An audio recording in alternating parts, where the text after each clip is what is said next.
Halo semua, saya Guntur Sulaksono, narator pengisi suara audiobook. Berawal dari sebuah artikel yang menyatakan betapa rendahnya minat baca di Indonesia, maka saya membangun sebuah channel yang khusus mempersembahkan buku audio berbahasa Indonesia. Harapan saya agar kita semua mendapatkan kemudahan dalam hal belajar serta meningkatkan ilmu pengetahuan. Selamat mendengarkan.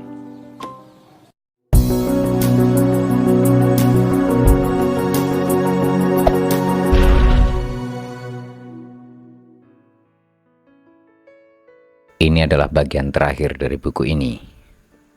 Masa depan genetika mengarungi potensi dan tantangan dalam pengembangan ilmu genetik. Seiring dengan berkembangnya pengetahuan genetika, kita semakin mampu memahami dan mengontrol banyak aspek kehidupan yang sebelumnya tidak mungkin. Bagian terakhir dalam buku The Gene: An Intimate History, Siddhartha Mukherjee menggambarkan bagaimana genetika dapat membentuk masa depan manusia, baik dalam bidang kesehatan, kedokteran, maupun dalam berbagai aspek sosial dan moral. Namun, bersama potensi besar ini, muncul tanggung jawab besar pula. Artikel ini akan membahas berbagai potensi genetika di masa depan, dari pengobatan presisi hingga manipulasi genetik, serta tantangan etika yang dihadapi dalam memanfaatkan teknologi ini secara bijaksana. Pembahasan pertama, pengobatan presisi, terapi yang dipersonalisasi berdasarkan profil genetik. Dengan kemajuan teknologi genetika, kita semakin dekat pada era pengobatan presisi, di mana perawatan disesuaikan dengan profil genetik individu. Pengobatan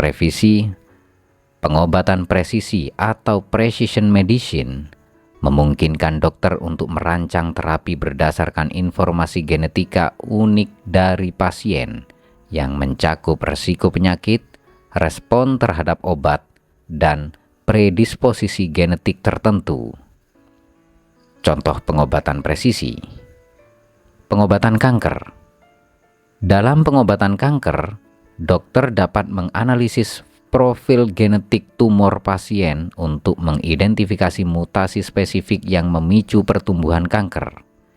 Dengan begitu, terapi dapat disesuaikan untuk menargetkan mutasi tertentu sehingga lebih efektif dan minim efek samping. Farmakogenomik. Ini adalah bidang di mana dokter memanfaatkan informasi genetik untuk menentukan obat dan dosis yang paling efektif bagi pasien, mengurangi risiko efek samping obat. Pengobatan presisi menjanjikan hasil yang lebih baik dalam perawatan penyakit dan memberikan harapan bagi pasien yang sebelumnya tidak merespon pengobatan konvensional. Namun, pendekatan ini juga memerlukan pengaturan yang baik agar informasi genetika tidak disalahgunakan atau menimbulkan diskriminasi. Pembahasan kedua, terapi genetik, mengobati penyakit dengan mengubah gen. Salah satu pencapaian terbesar dalam genetika adalah kemampuan untuk melakukan terapi genetik, yaitu mengobati penyakit dengan cara mengubah atau memperbaiki gen yang cacat. Terapi ini memberikan harapan bagi penyakit-penyakit genetik yang sulit atau bahkan tidak bisa diobati dengan cara lain.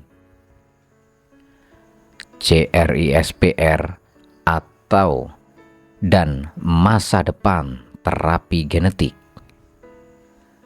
Teknologi CRISPR Cas9 memungkinkan ilmuwan untuk mengedit DNA dengan presisi yang tinggi.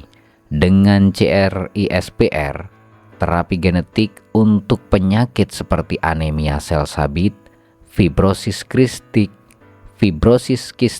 dan beberapa bentuk kebutuhan genetik telah menunjukkan hasil yang menjanjikan.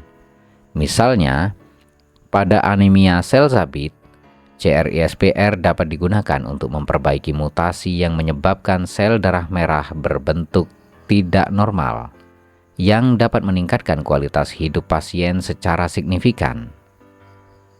Terapi genetik Meskipun sangat menjanjikan, masih menghadapi tantangan dalam penerapannya, terutama dalam memastikan keamanan dan efektivitasnya.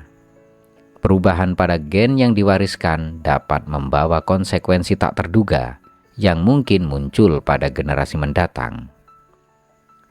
Pembahasan ketiga, bioteknologi dalam pertanian dan ketahanan pangan.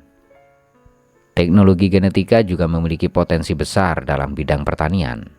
Manipulasi genetik memungkinkan ilmuwan untuk menciptakan tanaman yang lebih tahan terhadap penyakit, kekeringan, dan hama, sehingga dapat meningkatkan produksi pangan di seluruh dunia. Misalnya, tanaman hasil rekayasa genetika seperti jagung yang tahan hama dan padi tahan kekeringan telah membantu meningkatkan hasil panen di daerah-daerah yang sebelumnya sulit untuk bercocok tanam.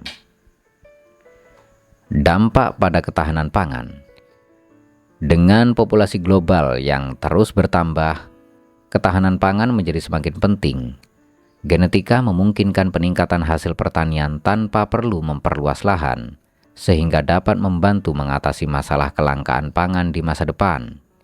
Namun, tantangan etika dan keamanan tetap ada, terutama terkait dampak lingkungan dan potensi penyebaran genetik ke tanaman liar. Pembahasan keempat, pemetaan genom dan prediksi resiko penyakit. Proyek genom manusia yang selesai pada tahun 2003 membuka pintu menuju pemahaman mendalam tentang gen kita. Saat ini, dengan biaya yang semakin terjangkau, individu dapat melakukan pemetaan genom untuk memahami risiko kesehatan mereka dan membuat keputusan hidup yang lebih bijaksana. Aplikasi pemetaan genom. Prediksi risiko penyakit. Pemetaan genom memungkinkan identifikasi risiko penyakit seperti kanker, diabetes, dan penyakit jantung. Dengan mengetahui risiko ini, seseorang bisa mengambil langkah preventif seperti pola makan sehat dan olahraga teratur.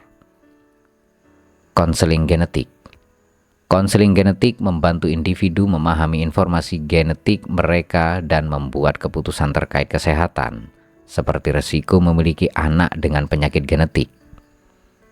Pemetaan genom membantu menciptakan pendekatan yang lebih proaktif dalam menjaga kesehatan, tetapi juga memunculkan tantangan privasi dan keamanan data. Data genetik yang sensitif ini bisa disalahgunakan jika tidak ada perlindungan yang memadai. Pembahasan kelima, tantangan etika dalam manipulasi genetik. Seiring dengan potensi besar yang ditawarkan teknologi genetika, muncul pula tantangan etika yang signifikan. Salah satu tantangan terbesar adalah penggunaan teknologi ini untuk desain genetik manusia. Kemampuan untuk mengubah gen manusia menciptakan resiko desain bayi, yaitu memilih sifat-sifat seperti kecerdasan atau kekuatan fisik yang berpotensi menciptakan ketidakadilan dan diskriminasi. Isu-isu etika yang muncul. Desain bayi. Penggunaan teknologi genetik untuk memilih karakteristik tertentu pada bayi menciptakan perdebatan etika yang mendalam. Banyak yang khawatir bahwa ini akan menciptakan kelas sosial baru antara mereka yang ditingkatkan dan mereka yang tidak. Privasi data genetik. Dalam era informasi, data genetik menjadi sangat berharga. Tanpa perlindungan yang baik, data ini bisa digunakan oleh perusahaan asuransi atau perusahaan perekrutan untuk mendiskriminasi individu berdasarkan resiko genetik mereka. Penggunaan teknologi genetik yang tidak diatur dapat mengakibatkan dampak sosial yang besar, dan diperlukan kerangka etika dan regulasi untuk memastikan teknologi ini digunakan dengan bijaksana. Pembahasan keenam, masa depan genetika dalam pendidikan dan pekerjaan. Selain kesehatan, genetika juga bisa memengaruhi pendidikan dan pekerjaan di masa depan. Misalnya, jika data genetik dapat memberikan informasi tentang potensi kecerdasan atau kemampuan khusus seseorang, Hal ini dapat digunakan dalam berbagai bidang seperti seleksi pendidikan dan pekerjaan. Pantangan dalam penggunaan data genetik untuk pendidikan dan pekerjaan. Penggunaan data genetik di bidang pendidikan dan pekerjaan menimbulkan masalah etika yang besar, terutama terkait diskriminasi. Jika seleksi pendidikan atau pekerjaan didasarkan pada informasi genetik, ini dapat menyebabkan ketidakadilan dan merusak kesetaraan kesempatan bagi semua orang. Untuk menghindari penyalahgunaan, diperlukan aturan yang ketat agar data genetik tidak digunakan untuk tujuan diskriminatif, melainkan untuk membantu individu memahami potensi dan kekuatan mereka secara positif. Pembahasan ketujuh. Menuju masa depan yang bertanggung jawab dalam pengembangan genetika. Masa depan genetika penuh dengan kemungkinan luar biasa, tetapi juga memerlukan kehati-hatian. Genetika memberikan kita wawasan yang mendalam tentang kesehatan, ketahanan pangan, dan potensi manusia, tetapi juga membutuhkan pengawasan dan regulasi untuk melindungi hak-hak individu dan mencegah penyalahgunaan. Untuk memanfaatkan genetika secara bertanggung jawab, beberapa langkah yang dapat diambil adalah mendorong diskusi etika yang terbuka. Penting untuk melibatkan masyarakat dalam diskusi tentang etika genetika.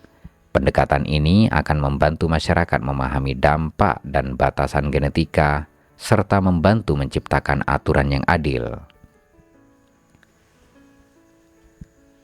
Langkah selanjutnya, perlindungan data genetik.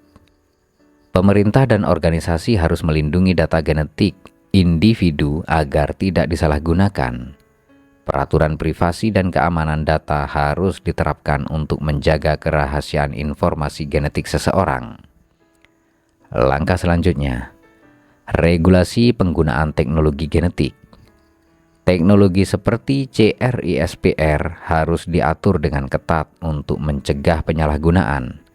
Penelitian yang melibatkan perubahan genetik pada manusia harus memiliki persetujuan etika dan hanya dilakukan dalam situasi yang benar-benar dibutuhkan. Kesimpulannya adalah, masa depan genetika menawarkan potensi yang luar biasa untuk memperbaiki kesehatan manusia, meningkatkan ketahanan pangan, dan memperdalam pemahaman kita tentang kehidupan. Namun, bersama dengan potensi ini datang tanggung jawab besar. Kemajuan dalam genetika harus diiringi dengan regulasi, diskusi etika, dan kesadaran sosial yang kuat untuk memastikan bahwa teknologi ini digunakan untuk kebaikan umat manusia. Sebagai masyarakat, kita memiliki peran dalam mengarahkan masa depan genetika menuju jalan yang bertanggung jawab, etis, dan adil. Dengan cara ini, genetika dapat menjadi alat yang membawa harapan bagi masa depan yang lebih baik, bukan sumber perpecahan atau ketidakadilan. Saya Guntur Sulaksono, narator pengisi suara di channel ini, mengucapkan terima kasih atas kesetiaan Anda mengikuti dan mendengarkan audiobook di channel ini. Terima kasih.